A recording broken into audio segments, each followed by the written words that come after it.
Bonjour et bienvenue sur Les Dessous de l'IA, le podcast qui tente de mieux comprendre les évolutions de l'intelligence artificielle et leurs impacts sur nos sociétés. Bonne écoute.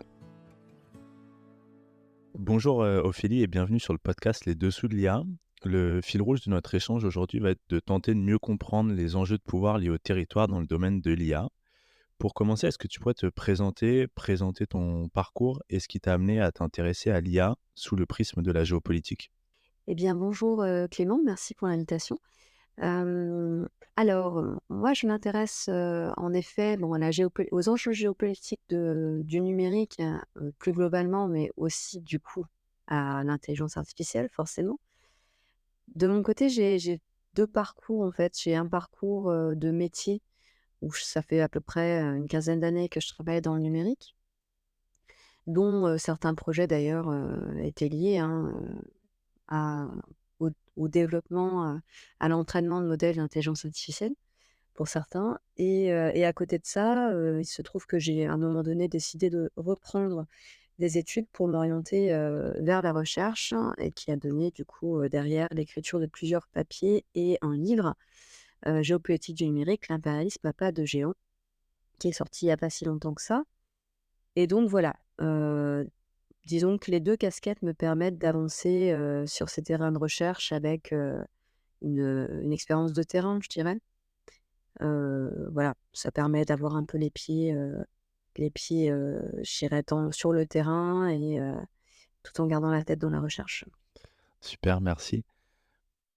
Peut-être, avant de se lancer, dans des questions, plus directement, est-ce que, tu pourrais partager un peu comment toi tu définis, les termes qu'on va aborder aujourd'hui, à savoir, l'IA déjà, la géopolitique et in fine la géopolitique de l'IA? L'intelligence artificielle, c'est un mot valise dans lequel on met beaucoup, beaucoup de technologies qui sont très différentes, que ce soit, des modèles d'analyse de langue, voilà, ou de traitement de langue, les NLP. Ou que ce soit, tout ce qui concerne en fait, la reconnaissance, d'images, qui va de la reconnaissance d'images, je dirais territoriale, comme par exemple les analyses d'images satellites ou de reconnaissance faciale pour tout ce qui est, outils de sécurité ou de visiosurveillance. Hem, donc en fait l'IA, se trouve dans plein de domaines différents. Il s'agit, du coup d'un mot qui permet qui vise très, très large en fait, et donc moi j'aime pas forcément très bien ce terme parce que ça laisse penser que derrière, une machine pourrait, être intelligent comme l'est un être humain. C'est vraiment, une idée en fait, il y a beaucoup de termes, qu'on emploie comme les hallucinations par exemple ou la prise de décision. Une IA qui prendrait des décisions.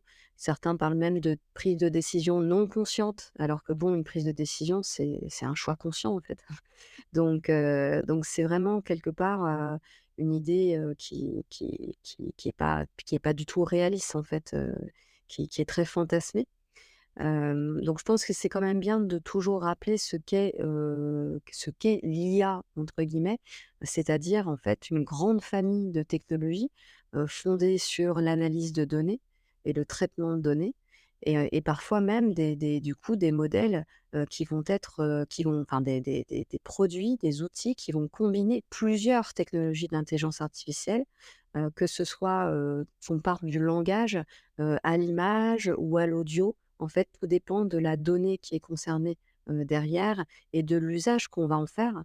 Il y a de très grandes différences évidemment entre un usage bureautique, d'un modèle de génération, voilà de Gen AI, intelligence artificielle générative et l'utilisation de modèles, pour, par exemple, des drones militaires. On n'est pas du tout sur les mêmes usages.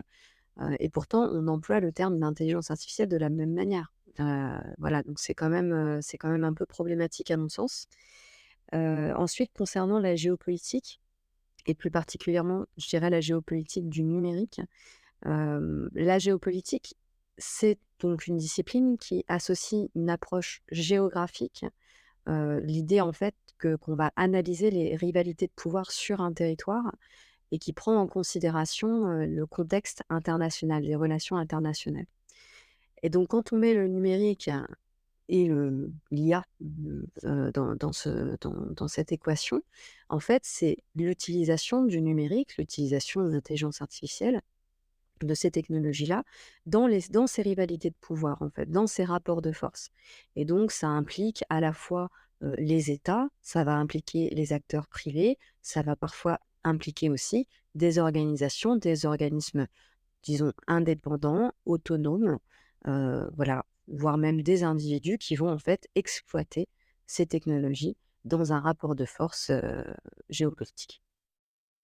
Peut-être pour continuer sur cette définition et puis le lien entre géopolitique et intelligence artificielle. En préparant l'épisode, je suis tombé sur, une définition de la géopolitique par Yves Lacoste, donc un célèbre géographe et géopolitologue français, qui disait, et c'est un peu les mots que tu employais, que la géopolitique, elle vise à comprendre les enjeux de pouvoir liés au territoire à différentes échelles, du local au mondial. Toi, tu l'appliques au numérique et à l'IA en particulier. Pour autant, on dit souvent du numérique que c'est, déterritorialisé, qu'on va, tout mettre dans le cloud, dans les nuages, comme si finalement, on s'abstrayait de la question territoriale. Comment tu réconcilies ces 2 visions entre, d'un côté, la géopolitique qui est complètement ancrée dans les territoires et dans les spécificités territoriales, qu'elles soient locales ou mondiales, et l'IA qui, en tout cas, en façade, est vue comme quelque chose de complètement, abstrait et déterritorialisé? Alors en effet, bon, c'est vrai que Yves Lacoste est très cité en France, hein, concernant, la géopolitique, évidemment. Il parle alors évidemment qu'il parle de différentes échelles. Par contre, il a souvent tendance plutôt à faire le focus sur l'étude justement des rivalités de pouvoir sur des territoires et les populations qui vivent sur ces territoires. Et bon, par contre, il cite en effet beaucoup Philippe Subra qui parle beaucoup de géopolitique, qui a beaucoup travaillé sur la géopolitique locale, voilà, donc sur l'échelle locale. Mais oui, en effet, concernant, le numérique, il y a eu cette pensée que Internet, hein, le numérique, le village global d'internet était déterritorialisé, qu'en fait, par internet, enfin par internet, c'est un grand mot, hein, mais par internet, en fait, hein, on cassait les frontières, et donc on n'avait plus, en fait, la notion de territoire et d'État, dans leur définition, disons traditionnelle. En réalité, il n'y a rien de plus territorial que, le numérique. D'abord par son infrastructure, parce que oui, pour pouvoir avoir, du réseau, pour pouvoir avoir une connexion, à internet justement, il faut installer un ensemble d'infrastructures câblées qui sont profondément, ancrées sur les territoires. Il faut avoir des infrastructures, évidemment, mobiles pour les usages, téléphoniques, mais il faut aussi avoir des centres de données sur le territoire, ou ça peut être enfin, en tout cas connecté au territoire. Donc oui, tout est très territorial, en fait, dans ces logiques-là. Hem, D'autant plus qu'on peut rajouter à cela, et ça c'est plus, la vision de Ravestin en géopolitique, l'approche territoriale et sociale. C'est-à-dire qu'un territoire, c'est aussi des sociétés humaines qui s'organisent sur ce territoire, et donc en fait, la notion de territoire implique aussi les personnes, les utilisateurs en fait d'interfaces numériques, les utilisateurs de produits numériques, et l'impact en fait du numérique du coup sur, cette population. Donc en fait, c'est profondément territorial, la géopolitique du numérique, et ça l'est d'autant plus qu'aujourd'hui, justement, les outils numériques sont utilisés pour, créer une forme d'emprise, en fait, sur des territoires, sur des marchés d'abord, mais ensuite sur des territoires, et cela va autant de l'usage de l'outil numérique, on pourrait parler évidemment, du sujet le plus connu qui est les réseaux sociaux, voilà. Le média social, en effet, est une forme peut créer de l'emprise sur un territoire et sur une population donnée, par les idées qu'elle transmet, par les savoirs qu'elle transmet. Et de l'autre côté, le numérique, c'est aussi des infrastructures qui vont avoir un véritable impact sur les territoires. Pourquoi? Parce que ces infrastructures, transforment en fait le territoire physiquement, que ce soit de la pose d'un câble ou d'un data center qui derrière va aller, va aller, se nourrir en fait des ressources énergétiques ou des ressources en eau du territoire, ben, ça a un impact en effet, sur les aspects en fait, sur ces aspects-là importants, de gestion des ressources du territoire, par exemple. Tu disais donc en introduction que tu avais publié un livre, «Géopolitique du numérique, l'impérialisme à pas de géant». Dedans, tu y abordes la notion de chaîne de dépendance et d'instrumentalisation, voire de militarisation de ces interdépendances. Est-ce que tu pourrais expliciter ces concepts et ce que ça recouvre spécifiquement dans le cadre de l'intelligence artificielle? La chaîne de dépendance, c'est une notion qui s'est imposée à moi il y a quelques années, en fait, pour répondre à une autre notion qui est celle de la chaîne de valeur. La chaîne de valeur, c'est, un concept, en fait, créé par, Michael Porter, donc dans les années 70, si je ne me trompe pas, en théorie des affaires. Donc c'est un concept, en fait, économique, qui est utilisé plutôt pour, en fait, pour la stratégie d'entreprise. C'est-à-dire, pou dans une logique de concurrence, en fait, hein, donner des outils, en fait, aux entreprises pour gagner des parts de marché et cetera. Sauf qu'aujourd'hui, à mon sens, elle ne répond pas à, la problématique, d'analyse, en fait, des rapports de force, des différents acteurs, hein, des acteurs privés en ce qui concerne le numérique. Et parler de chaîne de dépendance me paraissait, plus clair, plus logique en fait, concernant en fait le numérique où il y a beaucoup de nœuds en fait de dépendance qui créent des relations d'emprise en fait entre les différents acteurs.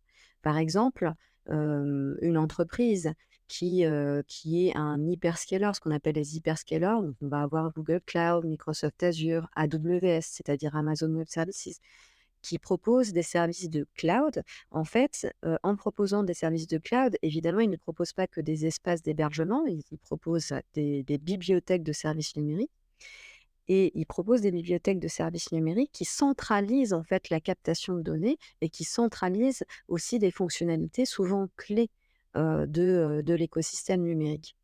Et donc sans ces acteurs-là, en fait, beaucoup, de leurs clients, on va dire ça comme ça, leurs sites internet, leurs applications, les outils que vous utilisez au travail et cetera, pourraient ne plus fonctionner, en fait, si une brique importante de leur de l'infrastructure cloud est utilisée. Donc c'est ça, créer des nœuds de dépendance, c'est en fait proposer des services qui derrière, si vous les désactivez, en fait, vont créer de véritables problèmes pour la société dans son ensemble au final, puisque nos sociétés modernes, sont beaucoup sont très utilisatrices de numérique, que ce soit au travail, que ce soit par les services de l'État, que ce soit les banques, que ce soit, dans l'éducation, dans la sécurité la santé. Et bien voilà, si vous prenez en otage en quelque sorte ces briques techniques, vous obtenez en effet, un chaînon de dépendance important. Vous devenez un acteur de la chaîne de dépendance, très important qui a un pouvoir sur les autres, en fait. Et c'est ces rapports de force qui me semblent importants d'analyser en géopolitique du numérique.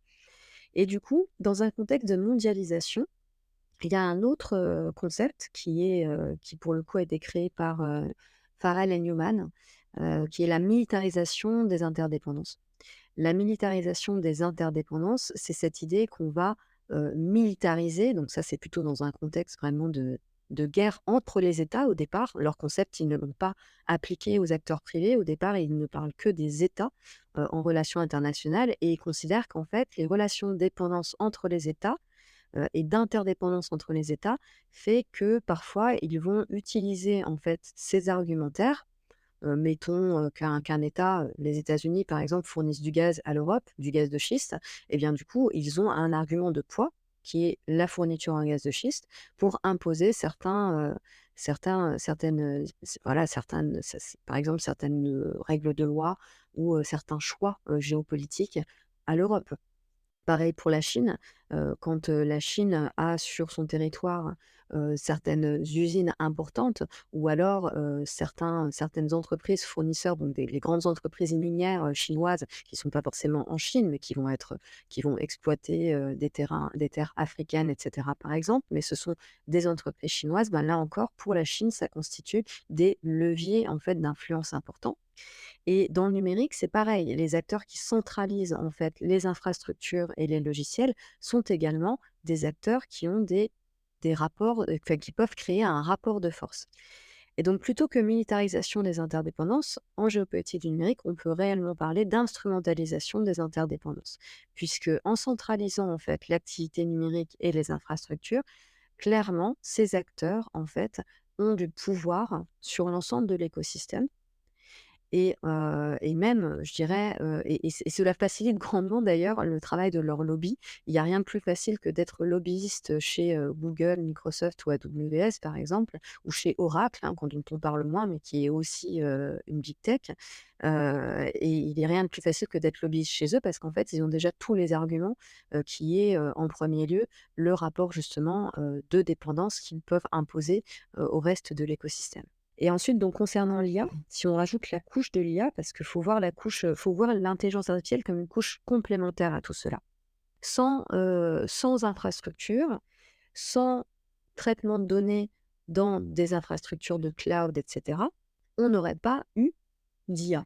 L'IA arrive à la fin d'un long, recueil de données, d'entraînement de ces données, souvent par des humains, hein. C'est pas uniquement, du code évidemment. Il y a énormément de travail humain dans l'entraînement, dans ce qui a permis en fait d'entraîner, les IA. Parce qu'il y a tout un traitement de la donnée au départ qui est une donnée brute, qu'il a fallu qualifier. Donc il y a beaucoup d'humains là-dedans. C'est un long processus et l'IA arrive en bout de chaîne, en fait, comme une couche supplémentaire, en fait. Et cette couche supplémentaire, qui est donc bâtie sur un ensemble d'infrastructures physiques et logicielles préexistantes, eh bien, forcément, elle est le produit, en fait, des chaînes de dépendance. Elle est le produit de toutes ces dépendances originelles, j'ai envie de dire, qui donnent au final des modèles d'intelligence artificielle. Donc voilà, l'IA forcément, elle est concernée par ce rapport de force sur les dépendances, mais je dirais même quelque part qu'elle en est le résultat, puisque sans ces rapports de force existants, sans cette monopolisation, cette centralisation des données par les acteurs, par les géants du numérique, on n'aurait pas eu ce qu'on a aujourd'hui en termes de modèles d'IA privés, hein.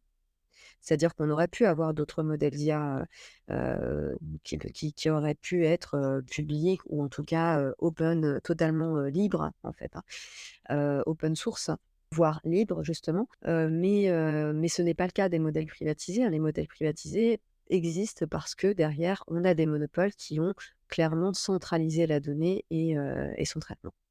Et j'aimerais bien qu'on s'arrête un moment sur, cette notion de chaîne de dépendance parce que j'ai l'impression que c'est quand même ouais, une façon d'envisager les choses qui est hyper puissante. Si on essaie de rentrer un peu plus dans le détail de cette chaîne de dépendance de l'IA, tu disais que c'était une couche qui arrivait, sur les chaînes de dépendance numérique.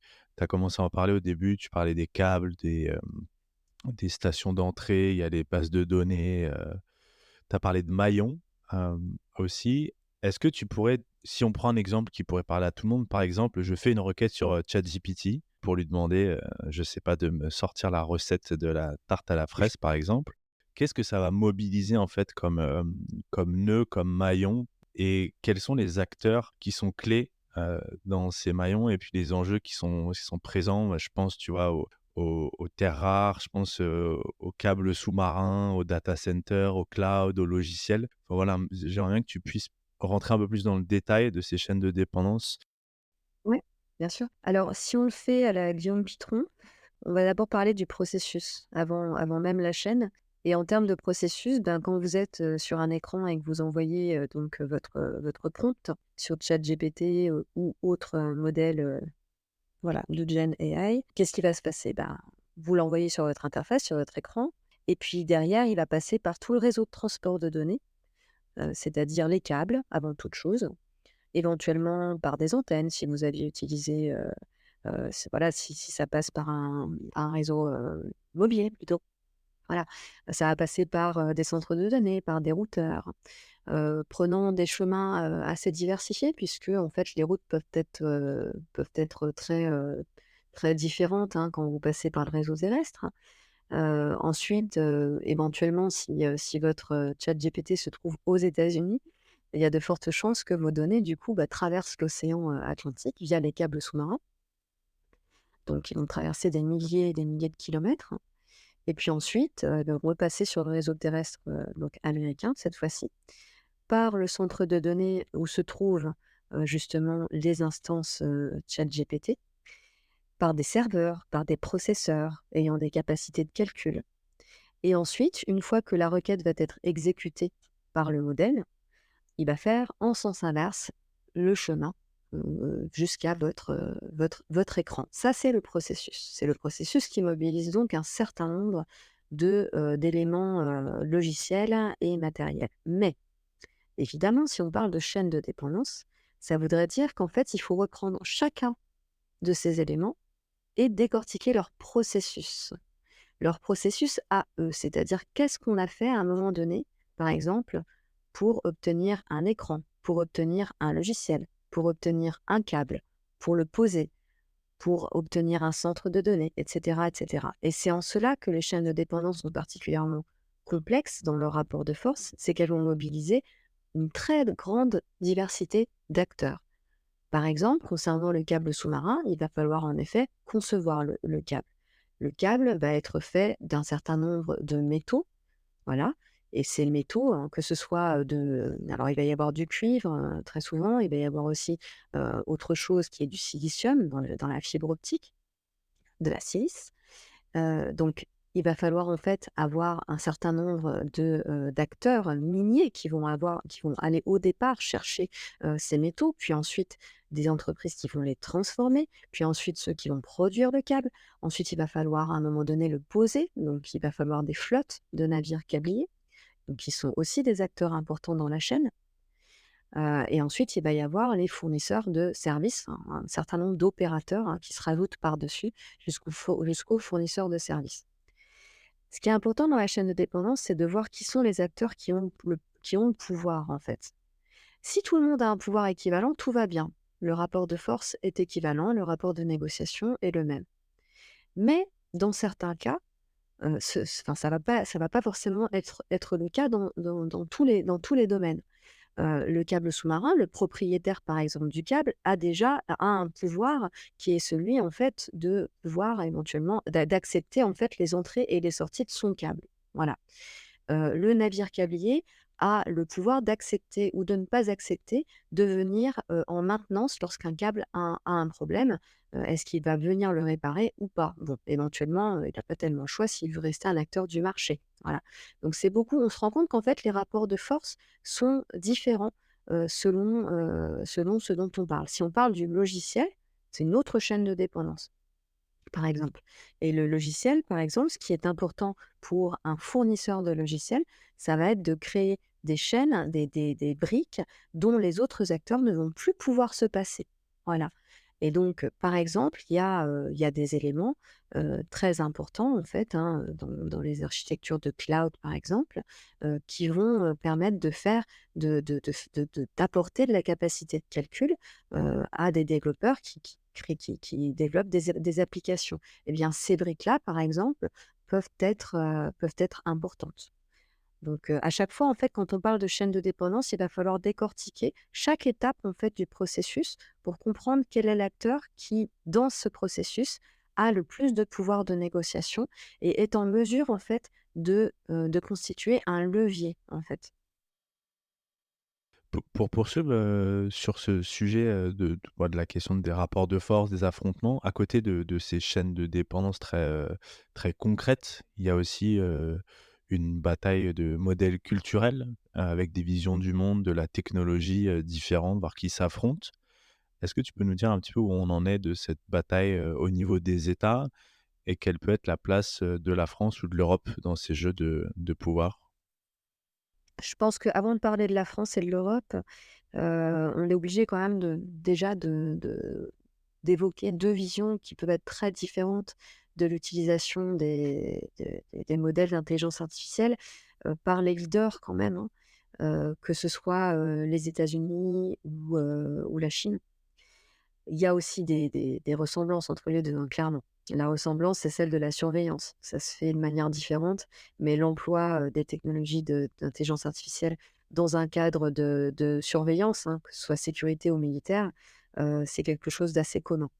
En revanche, il y a quand même, des différences. Par exemple, en Chine, c'est sûr que la Chine a quand même de l'avance dans tout ce qui va être gestion de masse, pour la simple et bonne raison que, eux, plus que les autres, en quelque sorte, ont cette problématique de la massification. Ils ont une très grande population, ils ont, plus d'1 milliard d'internautes, donc on se rend compte que c'est pas du tout le même nombre d'utilisateurs, qu'on peut avoir aux États-Unis ou en Europe, hein.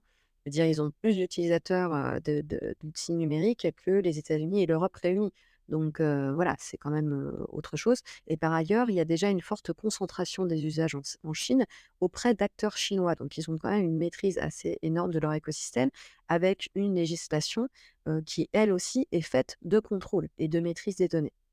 Donc disons qu'on pourrait se dire que là-dessus, ils ont une certaine avance sur la vision plutôt de gestion de masse qui d'ailleurs a favorisé, l'emploi des technologies de vidéosurveillance, et aussi la centralisation de données, dans des applications, dans des super apps en fait, qui par ailleurs, communiquent, hein, parfois avec, l'administration et l'État, concernant certaines données.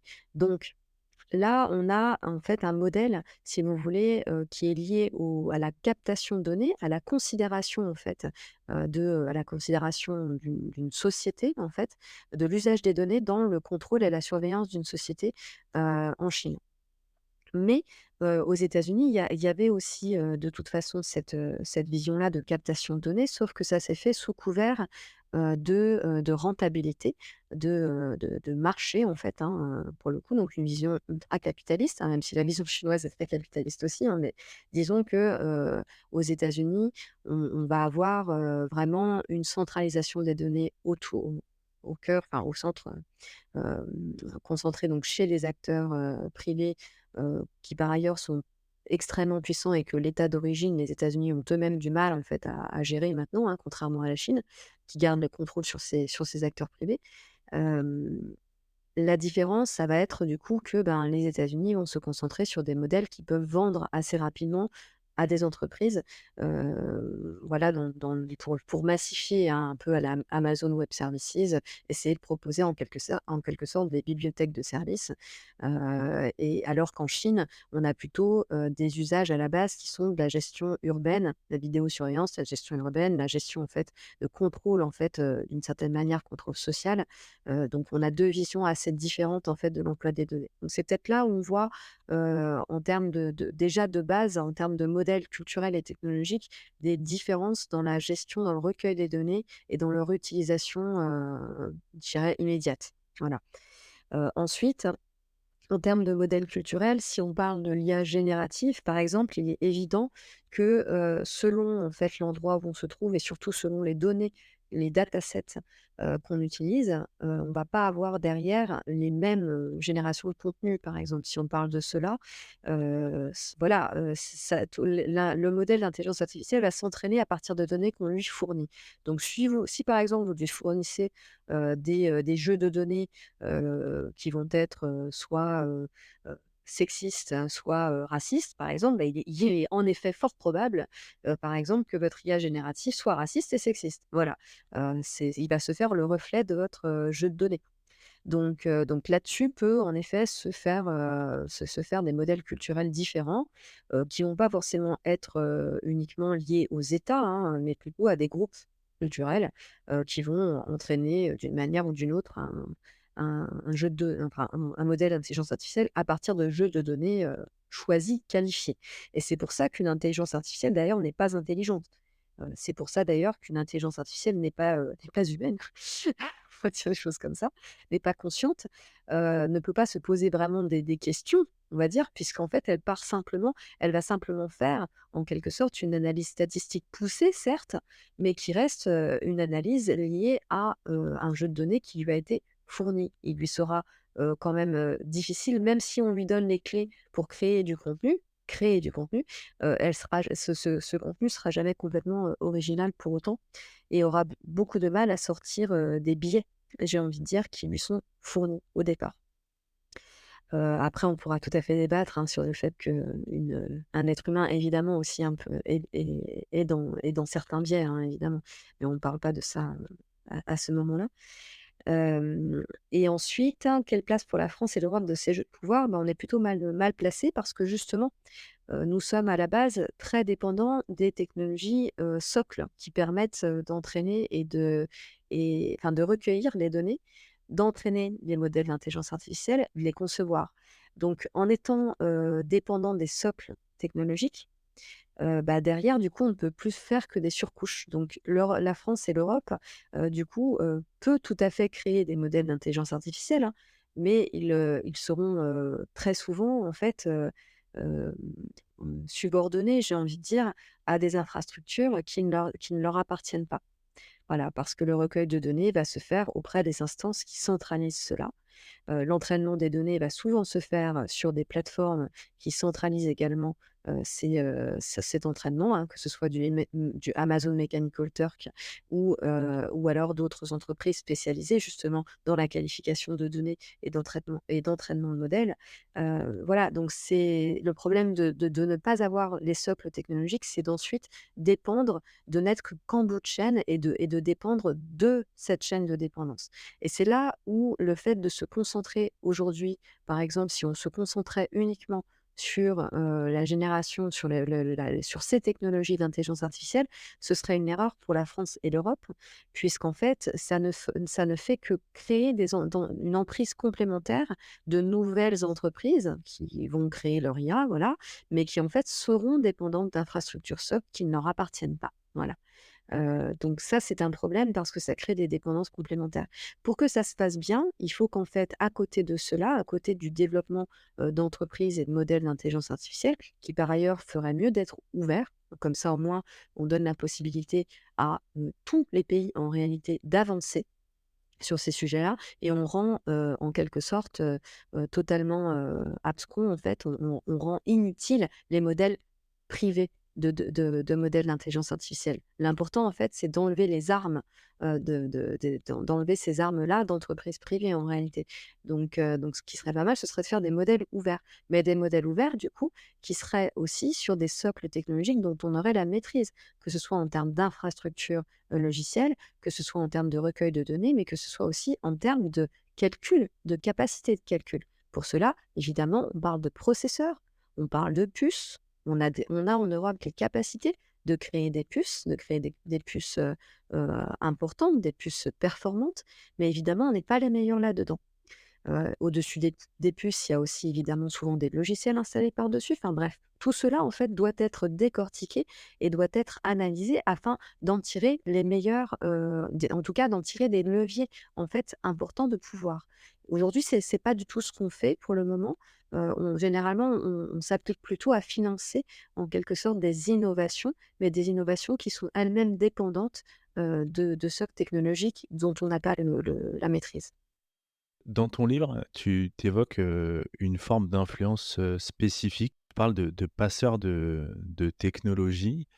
Est-ce que tu peux, nous dire un petit peu pourquoi, en fait, ce sont des acteurs, importants dans la mise en dépendance des États vis-à-vis des big tech, donc ces grosses entreprises américaines, chinoises, qui se comportent, comme des acteurs, impérialistes? Et j'ai en tête notamment, l'exemple de Simplon qui fait des formations avec Microsoft, autour de l'intelligence, artificielle, mais pas que. Alors en effet, il y a plusieurs types de passeurs de technologie.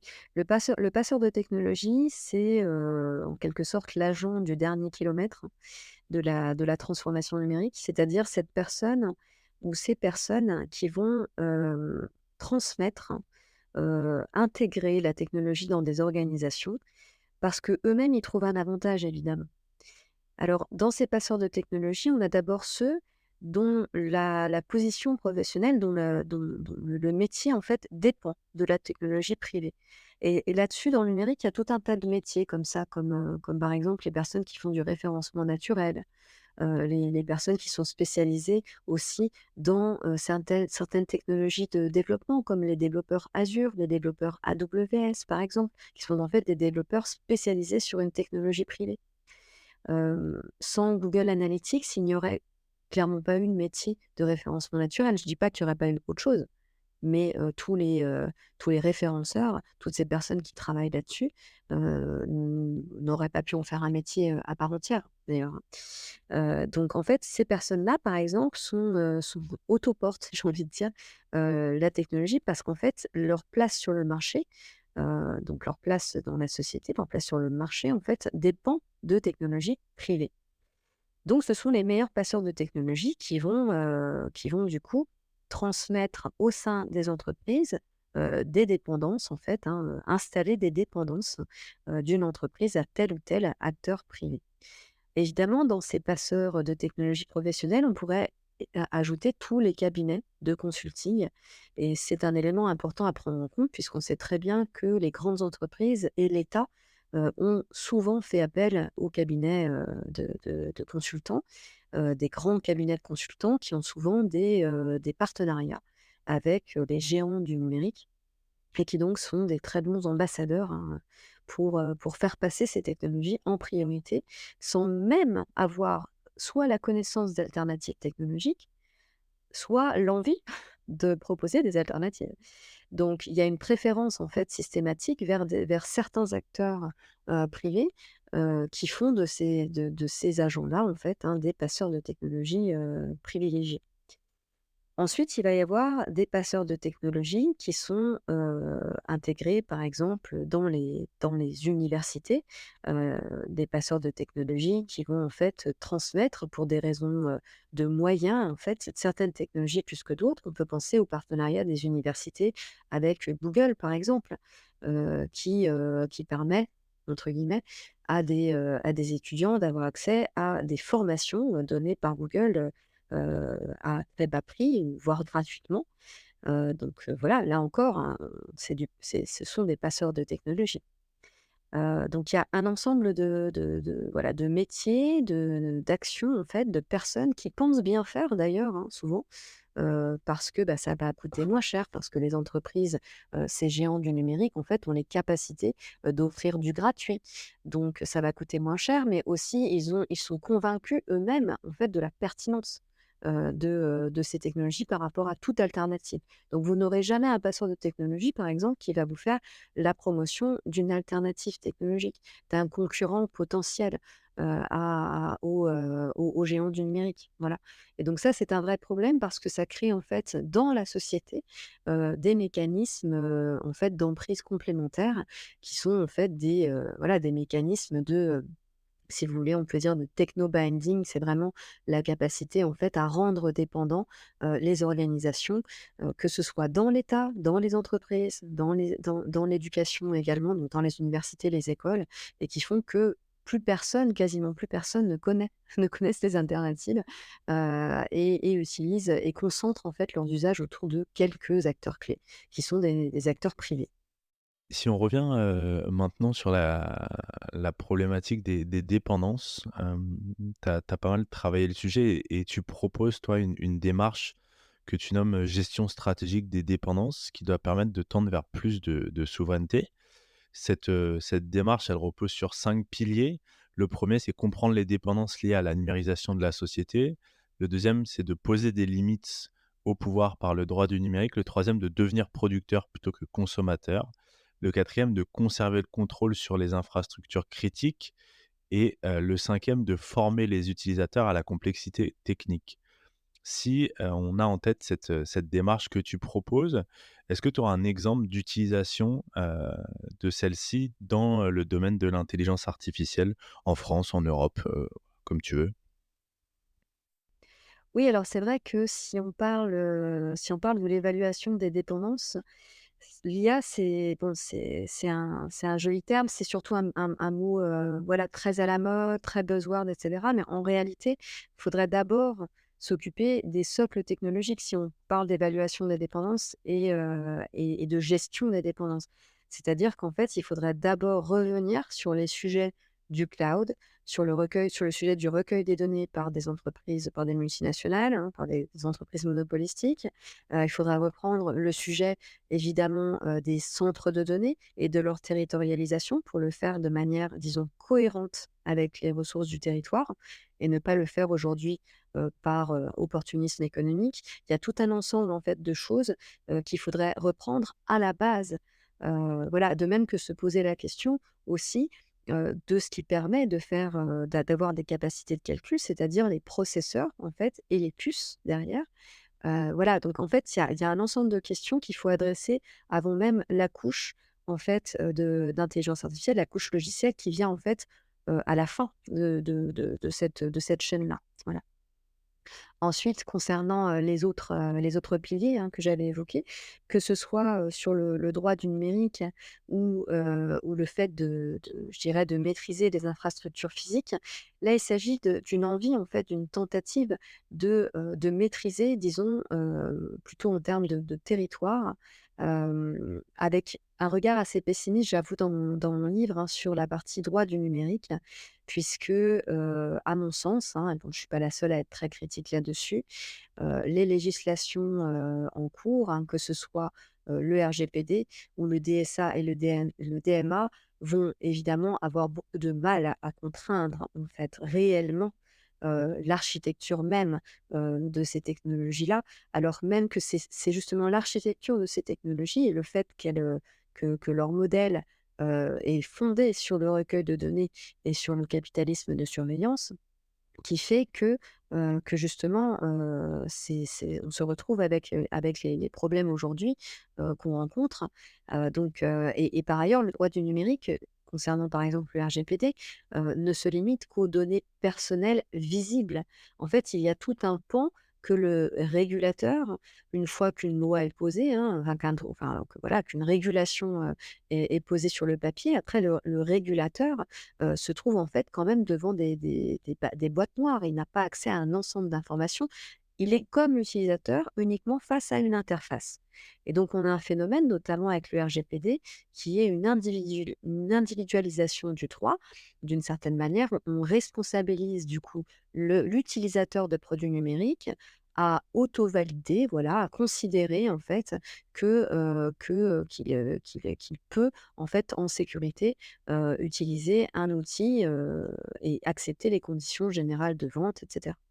Donc c'est vrai, hein, enfin les conditions générales d'utilisation, c'est vrai qu'il y a un réel problème quand même en ce qui concerne le droit du numérique et dans mon livre, même si je dis qu'il faut continuer évidemment à travailler sur ces sujets-là de droit, parce que au final, c'est bien sûr, ce qui permet aux États et aux sociétés de se faire entendre et d'imposer les choses. Mais malheureusement, concernant le secteur du numérique, le phénomène de boîte noire qui est aussi due à la propriété industrielle, hein, qui voilà, on a d'un côté le droit du numérique, mais on a aussi voilà, le droit du secret, j'ai envie de dire, pour les entreprises en termes industriels et intellectuels. Hem et bien cela en fait, pose réellement problème pour savoir comment sont conçus ces outils et ce qu'ils font réellement, où passent les flux de données et cetera. Et ensuite, il est évidemment, très important aujourd'hui de permettre à l'utilisateur de prendre conscience d'un certain nombre, de mécanismes, hein, de ces technologies-là. En commençant à l'école, bien sûr, et je ne comprends pas pourquoi, en fait, on n'intègre pas, par exemple, dans des cours de géographie ou d'histoire, tout simplement, le sujet des infrastructures qui existaient déjà, en fait, au 19e siècle, qui sont celles, par exemple, des câbles. On pourrait tout à fait parler, des câbles télégraphiques utilisés par l'Empire britannique, par exemple, au 19e siècle. Et je pense que ce serait justement un très, très bon sujet pour mettre le pied à l'étrier, j'ai envie de dire, des élèves sur ces sujets, en fait, de connexion, intercontinentales, enfin transcontinentales, qui datent en fait du 19e siècle et qui ont simplement évolué en termes de technologie et de rapidité. Voilà. Et je pense qu'aujourd'hui, il faudrait intégrer en fait ces connaissances-là, qui sont des connaissances matérielles clés. Et de même pour le logiciel, on peut vraiment aborder en fait la période moderne en expliquant en fait à quel moment justement les machines ont fait les ordinateurs ont fait leur entrée dans les entreprises et à quel moment aussi le logiciel est venu en renfort. Ça aussi, c'est de l'histoire contemporaine aussi, hein. Donc on peut dans la géographie et dans l'histoire intégrer en fait des éléments techniques sans pour autant faire de l'informatique. L'idée n'est pas d'apprendre aux élèves à coder en fait, à faire du développement informatique, mais à comprendre en fait les mécanismes qui ensuite en fait produisent les outils qu'ils ont aujourd'hui, qu'ils ne voient que sur leur écran, mais avec derrière un ensemble de couches en fait techniques dont ils n'ont pas du tout conscience. Tu abordes la question historique là à l'instant. Est-ce que justement, historiquement, enfin si on regarde en arrière, on peut identifier des facteurs qui ont amené à la dépendance actuelle aux acteurs, notamment américains? Et comment est-ce que ça peut éclairer, les choix qu'on peut faire aujourd'hui et demain, en lien avec, le numérique? Il y a beaucoup de facteurs qui ont amené une dépendance, actuelle alors aux acteurs américains. Ça aurait pu être un autre empire à un moment donné, hein, mais il y a une mise en dépendance qui s'est faite, après-guerre, donc des pays européens, vis-à-vis des financements, des États-Unis pour la reconstruction de l'Europe. Ça a aussi favorisé évidemment, l'implantation des entreprises, américaines et notamment d'entreprises en fait qui vendaient à ce moment-là, des machines à écrire électriques, du matériel en fait pour faire fonctionner en fait à la fois les usines, mais aussi, les bureaux. Et donc ça a créé en fait une première dépendance technologique qui a permis à des acteurs, par exemple comme IBM, de se développer, beaucoup après-guerre, en Europe. Et cela s'est fait aussi, en même temps qu'évoluait en fait une pensée, libérale, puis ensuite néolibérale, qui est un affaiblissement, en fait, un retrait de l'État, une forme de frugalité de gouvernement face à la montée en puissance, des acteurs privés et de ces nouvelles instances, de ces nouvelles entités qui apparaissaient, qui étaient les multinationales, donc avec une vision, mondiale, de l'économie. Et donc, en fait, ces facteurs-là, à la fois de mondialisation, qui ont permis aux entreprises, en quelque sorte, de se libérer des frontières uniques de leur état d'origine. Donc, donc, ça a permis, donc, du coup, la montée en puissance de l'acteur privé, cette mondialisation. Et à côté de ça, le néolibéralisme et le capitalisme à outrance, qui, du coup, fait que dans cette logique-là, les États, en fait, ont été un peu des États autophages, hein, quand même complètement, hein, c'est-à-dire des États qui se sont volontairement affaiblis, qui se sont volontairement privés de leviers de pouvoir contre les entités monopolistiques type multinationales puissantes, justement, et qui fait que bah, du coup, on se retrouve dans une configuration, dans la configuration actuelle qui est, à la fois une dépendance vis-à-vis de l'empire américain avec ses puissances multinationales, mais aussi en fait, la montée en puissance historiquement en fait, hein, de l'acteur privé, sur l'ensemble en fait, hein, à la fois du marché, mais aussi du contexte parfois géopolitique où, des entreprises sont en mesure en fait de négocier parfois à la même hauteur, que, certains États. Voilà. Comment ça peut éclairer nos choix actuels et futurs? Je dirais que ça peut éclairer nos choix dans le sens où il faut remettre en question plusieurs choses.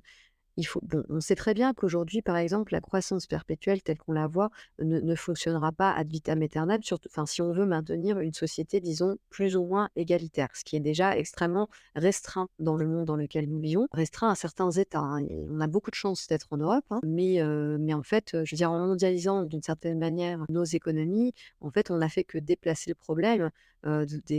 Quand on, voilà, par exemple, le travail des enfants en Europe, certes a été, résolu, mais en fait, on l'a déplacé ailleurs, hein. Il y a des enfants qui travaillent pour nous ailleurs dans le monde, par exemple. On a déplacé, à la fois cette exploitation-là, on a déplacé une forme d'esclavage, on a déplacé, aussi une création dans l'exploitation des ressources, ce qu'elle provoque sur les territoires, la pollution et cetera. Donc en fait, nos choix actuels, nos choix futurs, j'ai envie de dire actuels et futurs, doivent prendre en considération, d'une part, la responsabilité que nous portons vis-à-vis, en fait, justement, de cette, enfin, de ce qu'a entraîné la mondialisation, surtout ailleurs, en fait, hein, mais aussi doit prendre en considération les rapports de force qui se sont, installés, qui sont des rapports de force, très déséquilibré entre, justement, bah, des acteurs qui sont des empires, que ce soit les États-Unis d'un côté, la montée en puissance aussi de la Chine, mais les États-Unis restent encore les leaders.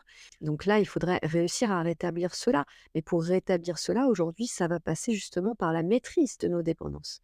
La raison pour laquelle, nous avons des difficultés justement à être souverains, j'ai envie de dire, en termes de choix géopolitiques et de choix politiques, c'est notamment parce que nous sommes extrêmement dépendants de l'empire américain. Donc il faudrait travailler sur cette dépendance, d'une part, et ensuite il y a la question très importante de l'acteur privé et de son monopole parce que et qui se rejoignent, qui rejoignent cette question de dépendance à l'empire américain. C'est-à-dire que quand des entreprises monopolistiques ou quasi monopolistiques, hein, disons-le comme ça, acquièrent un pouvoir, tel qu'il existe aujourd'hui, eh bien voilà, forcément, en fait, ils sont des ambassadeurs aussi de leur pays d'origine.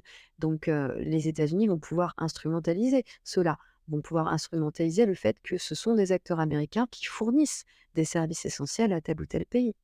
Donc, pour se libérer de cela, il faut aussi affaiblir, en fait, ces entités privées. Il faut les affaiblir en décentralisant en fait, c'est justement ces nœuds de dépendance.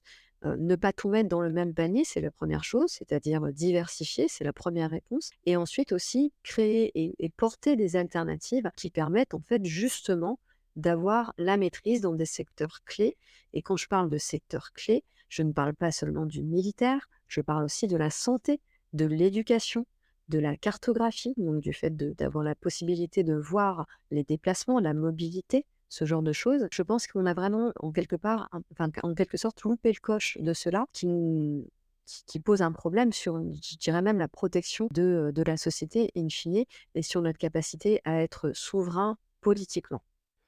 On arrive sur la fin de l'épisode. J'ai une dernière question, pour toi un petit peu, prospective et qui permettra, je pense, de synthétiser un peu tout ce que tu as pu, partager jusqu'à présent. Si tu étais sollicité par la nouvelle ministre de l'intelligence artificielle et du numérique pour lui proposer 3 actions à mettre en place pour réduire nos dépendances dans le domaine de l'IA, tu lui proposerais quoi?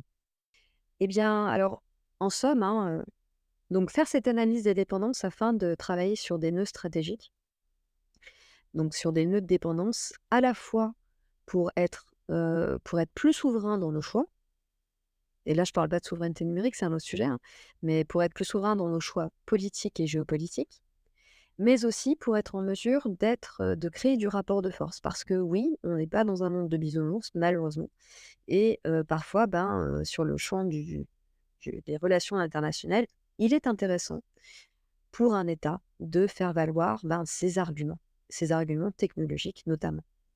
Donc, travailler sur des nœuds stratégiques, des nœuds de dépendance et de mise en dépendance est quelque chose de très important. Et c'est parfois très éloigné du domaine de l'IA, d'ailleurs, hein, puisque ces nœuds stratégiques vont souvent concerner des socles technologiques de traitement de données qui peuvent être des technologies spécialisées dans certains domaines. Je parlais tout à l'heure des secteurs clés tels que la santé, l'éducation, ça peut être la sécurité évidemment. Eh bien oui, on peut tout à fait, se spécialiser dans des, technologies d'intelligence artificielle qui seraient vraiment sur des secteurs clés, qui nous permettraient à la fois de protéger un actif sur lequel on peut garder le contrôle et donc protéger en fait, nos données et ce qu'on en fait, mais qui peut aussi être une alternative pour le marché, pour les acteurs économiques, locaux, j'ai envie de dire, donc les acteurs économiques français, européens, hein, ceux qui sont, de ce côté-là et qui du coup serait une réponse, en fait, tout simplement au monopole, établi. Il faut aussi penser à sortir et ça c'est plus la logique, je dirais du droit du numérique, mais aussi tout simplement de l'éthique et de la conception, de la création d'un nouveau numérique. C'est-à-dire de sortir en fait de la vision d'un capitalisme de surveillance qui apporterait du coup plutôt une plus-value à la société. C'est-à-dire en fait penser, justement à la fois donc on a parlé de stratégie, de levier de pouvoir, ça c'est une chose importante en gros, pour être en mesure de montrer les muscles, j'ai envie de dire, quand on en a besoin. Mais de l'autre côté, il y a aussi la vision d'une société plus saine, en fait, d'une société qui puisse utiliser sereinement la technologie sans craindre, en fait, justement les choix de tel ou tel, milliardaire ou tel État. Voilà, l'idée du coup, ce serait, de créer un numérique de manière générale et donc des IA qui soient, au mieux, justement des modèles ouverts, hein. Là, je ne parle pas des datasets, hein, mais des modèles ouverts dans l'usage, disons, les plus, grand public et aussi, en fait, sortir de cette idée que tout doit être rentable à tout prix. Il y a des domaines dans lesquels il ne faut pas, en fait, que la production d'une technologie, soit rentable. Il ne faut pas que ça rentre sur le marché. Il faut qu'en fait, ce soit protégé, soutenu afin pour servir le bien commun. Et en cela, je ferai un parallèle, hein, qui va nous ramener, très terre à terre, hein. Mais oui, développer par exemple des IA au service des organismes de santé et concernant la santé, j'ai envie de dire que, une des choses, sur lesquelles la santé doit pas être rentable, c'est, justement sur, les hôpitaux, mieux payer les infirmiers, mieux payer les médecins des hôpitaux, mieux payer les équipements, enfin fournir des équipements et mieux penser aussi à la cybersécurité des hôpitaux. On sort du domaine du numérique, mais c'est la même logique en fait. Il y a des domaines, que ce soit numérique ou non numérique, qui ne doivent pas être rentables, qui ne doivent pas rentrer sur la logique de marché. Parce que sinon, on ne sert plus le bien commun, on ne sert que la boussole économique, on le sait très bien. En fait, c'est extrêmement logique, hein, voilà. Donc ça veut dire en fait sortir peu à peu de notre modèle de société actuel. Donc c'est ce que j'essaierai de pousser en fait en 3 actions, hein, du coup, à la fois très stratégique et très terre à terre, mais aussi se projeter dans un modèle plus sain, en fait, d'utilisation de ces technologies-là pour protéger la société. Merci beaucoup Ophélie et merci beaucoup, d'avoir pris le temps de répondre à ces questions et puis j'espère, à bientôt alors. Merci. L'épisode est maintenant terminé. J'espère qu'il vous a plu. N'hésitez pas à le partager autour de vous et à vous abonner au podcast pour écouter les prochains épisodes. À bientôt.